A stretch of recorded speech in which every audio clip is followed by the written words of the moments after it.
নমস্কার বন্ধুরা, আপনাদের সবাইকে স্বাগত জানাই আমার ইউটিউব চ্যানেল। নখ বা আমাদের যে নেল রয়েছে তা আমাদের শুধুমাত্র সৌন্দর্য যে বৃদ্ধি করে তা না, আমাদের শরীরের একটি অত্যন্ত গুরুত্বপূর্ণ অঙ্গ।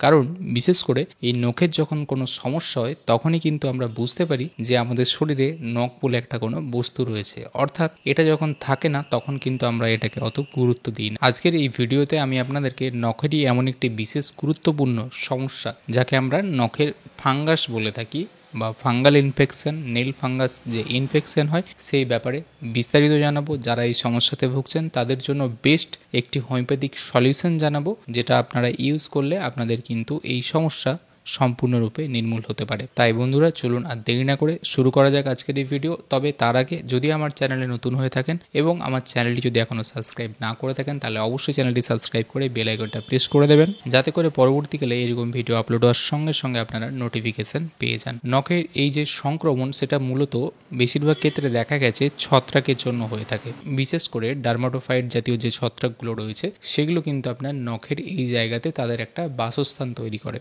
তো এটা কিন্তু বিভিন্ন কারণে হতে পারে। যদি অনেক সময় দেখা গেছে যে আপনি জলের কাজ বেশি করছেন সেখান থেকে হতে পারে। অনেক সময় হয় যে আপনার নখ ঠিকঠাক পরিষ্কার নেই, বেশিরভাগ সময় যে কাজকর্ম করছেন কাদা মাটি এই সব জায়গাতে ইউজ করছেন। আবার উল্টোটাও হতে পারে, এমন কোনো কাজের সঙ্গে যুক্ত আছেন যার জন্য আপনার সারাদিনই কিন্তু নখ হয়তো ঢেকে রয়েছে বা পা ঢেকে রয়েছে, অর্থাৎ আপনাকে হয়তো সারাদিন জুতো মোজা বুট এই টাইপের জিনিস পরে থাকতে হচ্ছে এবং সেটা 8 থেকে 9 ঘন্টা 10 ঘন্টা, এবং কারো কারো মধ্যে ঘামের অতিরিক্ত সমস্যাও পায়ে দেখা যায়। তাদেরও কিন্তু এই ছত্রাকের সংক্রমণ হওয়ার অনেকটা চান্স থাকে। এছাড়া যদি পা আপনি ঠিকঠাক পরিষ্কার না করেন তার জন্যও কিন্তু হতে পারে। এবং এই যে সংক্রমণ বা ছত্রাকের যে আক্রমণ সেটা যদি একবার হয় তাহলে কিন্তু বেশিরভাগ ক্ষেত্রে দেখা গেছে যে সেই নখে যে নখের উপরে এ কাজটা করবে তাকে কিন্তু ধীরে ধীরে সম্পূর্ণরূপে নষ্ট করে দেয়। এবং আপনার অনেক ক্ষেত্রে দেখবেন যে নখ আবার তৈরি হচ্ছে কিন্তু আবার নষ্ট হয়ে যাচ্ছে, এবং এই একটা রিপিটেড সমস্যার মধ্যে আপনি কিন্তু থাকবেন, যেটা কিন্তু দেখছেন যে কোনোভাবেই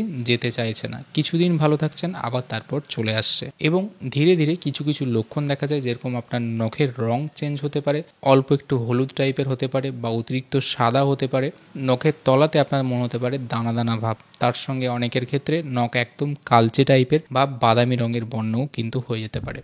এর সঙ্গে নখের গোড়াতে বা নখের চারপাশে ফোলা ভাব থাকতে পারে, জ্বালা থাকতে পারে, এবং চুলকানি, বেশিরভাগ ক্ষেত্রের জন্য কিন্তু চুলকানি অনেকেরই থেকে থাকে। যত দিন যেতে থাকবে, এটা আরও যখন বেশি দিন ধরে হবে তখন দেখবেন যে আপনার নখের যে হেলথ বা স্বাস্থ্য সেটাও আস্তে আস্তে খারাপ হচ্ছে, অর্থাৎ আপনার নখ দেখবেন খুব সহজে ভেঙে যাচ্ছে, ভঙ্গুর টাইপের হচ্ছে। নখের যে আকার আকৃতি সঠিকভাবে একটা থাকার সেটা আর থাকছে না, এবড়ো খেবড়ো হয়ে যাচ্ছে। যাদের অনেক দীর্ঘদিন ধরে হয়ে গেছে তাদের কিন্তু নখ থেকে ধীরে ধীরে চামড়া হয়ে আস্তে আস্তে যে পায়ের আঙুলের তলার দিক সেগুলোতেও কিন্তু ইনফেকশন ছড়াতে থাকে, এবং কারো ক্ষেত্রে শেষের দিকে বা বিভিন্ন পর্যায়ে কিন্তু ব্যথা বা যন্ত্রণার সমস্যাও তৈরি হয়, আঙুল ফুলে যাওয়ার ব্যাপারও কিন্তু থাকে। এবং এমন একটা সিচুয়েশন হয় যে আপনি ডাক্তারের কাছে যান, তখন দেখা যায় যে ডাক্তারবাবুরা বলেন যে এই নখটাকে একদম কেটে ফেলতে হবে বা বাদ দিতে হবে, তাছাড়া এর সমস্যার সমাধান হবে না। কিন্তু আজকের এই ভিডিওতে আমি আপনাদেরকে যে সলিউশনের কথা বলবো সেটা আপনারা ইউজ করে দেখতে পারেন, হয়তো আপনার এই সমস্যা কিন্তু নির্মূল হতে পারে। কারণ বেশিরভাগ ক্ষেত্রেই দেখা গেছে যে এই সলিউশন বা এই হোমিওপ্যাথিক ওষুধগুলো ইউজ করলে কিন্তু আপনার এই সমস্যা ধীরে ধীরে নির্মূল হয়ে যায়। তবে মনে রাখতে হবে যে এটার পদ্ধতি বা প্রয়োগ কিভাবে করবেন সেটা সব থেকে গুরুত্বপূর্ণ, এবং সেটা জানার জন্য আপনাদেরকে ভিডিওটি কিন্তু শেষ পর্যন্ত দেখতে হবে। দুটো ওষুধের কথা বলবো, দুটো ওষুধই মাদার টিংচার ফর্মে, এবং এই দুটো ওষুধই আপনাদেরকে কিন্তু পায়ের ওই যে নখের যে জায়গায় সমস্যা সেখানে লাগাতে হবে। তবে মনে রাখবেন, লাগানোর ওষুধের সঙ্গে সঙ্গে এটাতেই অর্ধেক কাজ তো হবেই, এবং সম্পূর্ণ নির্মূলও হয়ে যেতে পারে। কারো কারো ক্ষেত্রে কিন্তু খাওয়ার ওষুধও প্রয়োজন হতে পারে।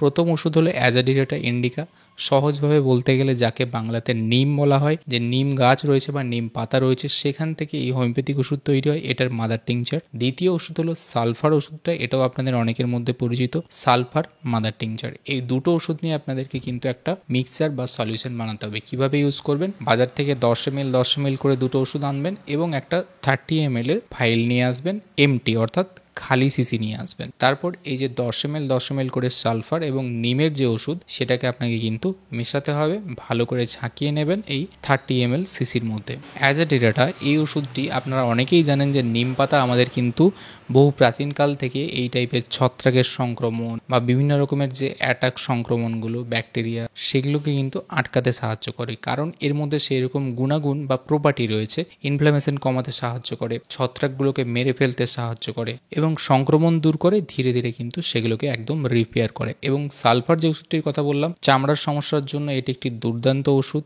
এই দুটি ওষুধই ধীরে ধীরে আপনার নখকে কিন্তু আগের অবস্থায় ফিরিয়ে আসবে। নখের যে ফাঙ্গাসগুলো জমছে সেগুলো দেখবেন ধীরে ধীরে কমছে, জ্বালা চুলকানি যদি থেকে থাকে সেটাও কমবে, ইনফ্লামেশন বা নখের সাইডে ফোলা ভাব সেটা কমবে এবং সর্বোপরি আপনার যে নখটা বারবার আসছিল চলে যাচ্ছিল, মানে ভেঙে যাচ্ছে নষ্ট হয়ে যাচ্ছে, সেটা কিন্তু দেখবেন পুনরায় আবার ঠিকঠাকভাবে গ্রোথ হচ্ছে। তবে সমস্যা যদি কারো কারো ক্ষেত্রে দেখা গেছে যে বেশ দীর্ঘদিনের হচ্ছে, তাহলে কিন্তু সেক্ষেত্রে খাওয়ার ওষুধও কিছু কিছু ক্ষেত্রে খেতে হবে। এবারে আসি সবথেকে গুরুত্বপূর্ণ ব্যাপার, যেটা আপনি কিভাবে ইউজ করবেন, কতদিন ইউজ করবেন, সেটা কিন্তু সব থেকে জানা জরুরি। প্রথমত আমি বলেছি যে মিক্সারটা আপনি কিভাবে বানাবেন। এবারে আপনি এইভাবে বানানোর পর আপনাকে তুলো নিতে হবে। তুলো নিয়ে সেই তুলোটাকে ভালো করে ভিজিয়ে পায়ের যে জায়গাতে যে নখে আপনার সংক্রমণ হয়েছে সেই জায়গাতে চেপে রাখতে হবে 10 থেকে 15 মিনিট এবং ভালো করে সেই জায়গাটাতে কিন্তু লাগাতে হবে। কতদিন লাগাবেন সেটা সব থেকে গুরুত্বপূর্ণ ব্যাপার। দেখা গেছে যে যাদের সংক্রমণ কম তাদের 10 থেকে 15 দিনের মধ্যেই কিন্তু রেজাল্ট পাওয়া যায় এবং যাদের বেশি তাদের ক্ষেত্রে কিন্তু কন্টিনিউ 1 মাস 2 মাস বা 3 মাস পর্যন্ত লাগাতে হতে পারে।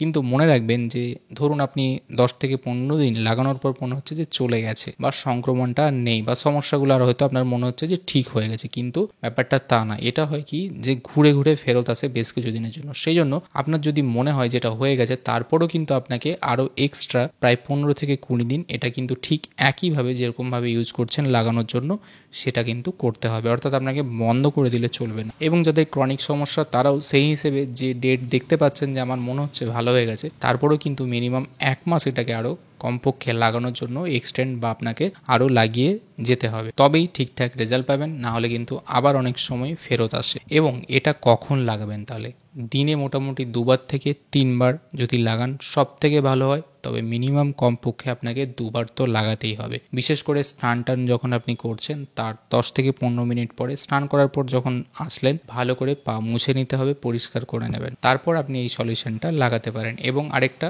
একদম কাজ যখন আপনার শেষ হলো রাত্রেবেলা ঘুমোতে যাওয়ার আগে বা বিকেল সন্ধ্যের পরে আপনি ভালো করে পা পরিষ্কার করে গামছা বা তোয়ালে টাওয়েল দিয়ে ভালো করে পা শুকনো করে নিতে হবে, তারপর এটা আপনাকে লাগাতে হবে। এবং কিছু কিছু সময় দেখা যায় যে নখ বাদ দিয়েও আঙ্গুলের পাশাপাশি জায়গাগুলোতেও সংক্রমণ হয়েছে, তো সেই জায়গাগুলোতেও কিন্তু আপনারা লাগাতে পারেন, অসুবিধা নেই। সুতরাং বন্ধুরা আজকের এই ভিডিওতে আমি আপনাদেরকে এই হোমিওপ্যাথিক সলিউশনটির কথা জানালাম, যেটা নখের ফাঙ্গাস বিশেষ করে নেল ফাঙ্গাসের জন্য কিন্তু অত্যন্ত কার্যকরী একটি উপায়। তো এটা আপনারা ব্যবহার করে দেখবেন এবং আপনারা কেমন রেজাল্ট পাচ্ছেন সেটা অবশ্যই কমেন্টে জানাতে ভুলবেন। আশা করি আজকের এই ভিডিওটি আপনাদের ভালো লেগে থাকবে এবং উপকারে আসবে। ভিডিওটি যদি ভালো লেগে থাকে এবং উপকারে আসে তাহলে অবশ্যই লাইক করবেন, কমেন্ট করবেন এবং শেয়ার করবেন আপনাদের বন্ধু বান্ধবদের সঙ্গে। আজকে এই পর্যন্ত রইল বন্ধুরা, দেখা হবে পরে আবার এরকম একটি ভিডিওতে। ততদিন ভালো থাকবেন, সুস্থ থাকবেন, ধন্যবাদ।